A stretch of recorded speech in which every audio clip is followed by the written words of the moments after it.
अब कभर छैन हो र स्पोर्ट्ससँग खेल्नको लागि, अब रिस्क लिनै पर्ने हुन्छ।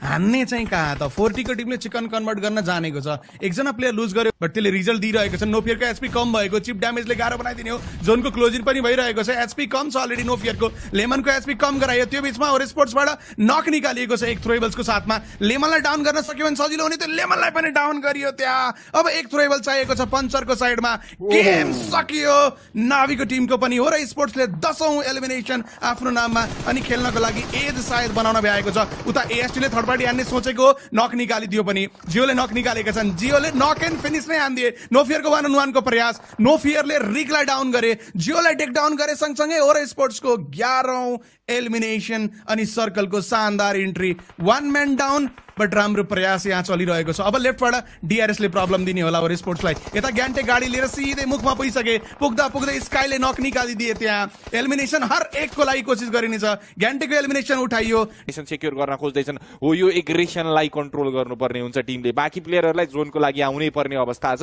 यो सिचुएसनमा आफूले ग्रिप लुज नगरौँ ओर स्पोर्ट्स। राम्रो एलिमिनेसन गेम भर्न सक्छ यहाँ। नकीलाई नक निकालिएको छ थ्रोएबल्सको साथमा, लेफ्ट साइडबाट T24 आउँदैछन्, स्लिपी एलिमिनेसनको लागि टोटली फोकस रहेका थिए, नकी फिनिस भए। C1 को प्लेयर यही साइडमा रहेका छन्, स्काईले अहिलेसम्म देखिसकेको अवस्था छैन।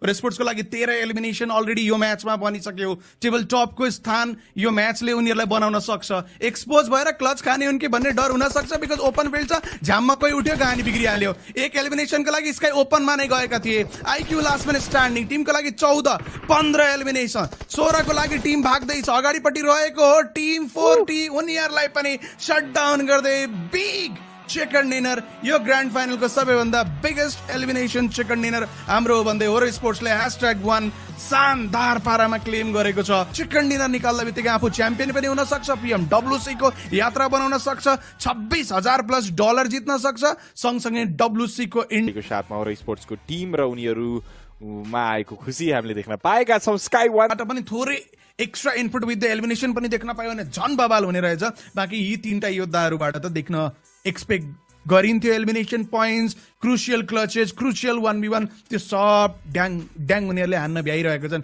यो म्याच त बिट्टो जज रहेको थियो। सुरुमै थ्रेट आयो अल्कासियाको तर्फबाट, त्यो सम्म पनि अलमोस्ट ड्यामेज खाइदिए थियो। उता टिम स्पिरिट R3G लड्दा थर्ड पार्टीको पोसिबिलिटी थियो, त्यसमा रिस्क लिएन। ओके फाइन, ठिक छ, पोसिबिलिटी छ, बट धेरै अगाडि नजाऊ सोचियो। अनि लास्ट म्याचमा 16 किल चिकन डिनर त्यहाँ बनाइएको छ, 26 पोइन्ट्स। बाइ द वे याद गरौँ, हाइएस्ट